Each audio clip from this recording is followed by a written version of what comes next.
Iran যুদ্ধসহ বৈষয়িক ও অভ্যন্তরীণ নানা কারণে দেশের জ্বালানি খাতে চাপ বাড়ছে। পরিস্থিতি সামাল দিতে শিক্ষা প্রতিষ্ঠানে অনলাইন ক্লাস ফেরানো সহ বেশ কিছু পদক্ষেপ নেয়ার কথা ভাবছে সরকার।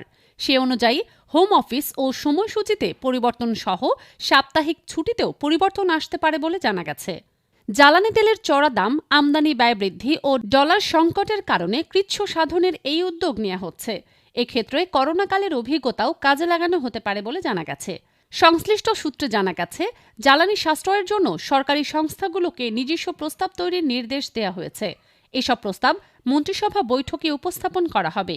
প্রাথমিকভাবে ৩ মাসের স্বল্পমেয়াদী পরিকল্পনা নেওয়া হলেও পরিস্থিতি জটিল হলে মধ্যম ও দীর্ঘমেয়াদী পদক্ষেপ নেওয়া হতে পারে। এছাড়া বৈদেশিক মুদ্রা রিজার্ভের উপর চাপ কমাতে অপ্রয়োজনীয় ব্যয় কমানো এবং বিদেশ সফরে নিয়ন্ত্রণের বিষয়েও আলোচনা রয়েছে। তবে জ্বালানি তেলের দাম বাড়ানোর বিষয়ে এখনও কোনো চূড়ান্ত সিদ্ধান্ত হয়নি। আলোচনায় থাকা পদক্ষেপগুলোর মধ্যে রয়েছে সপ্তাহে ১ বা ২ দিন হোম অফিস সময় কমানো এবং বিদ্যুৎ সাশ্রয়ে শিক্ষা প্রতিষ্ঠানে আংশিক অনলাইন ক্লাস চালু করা।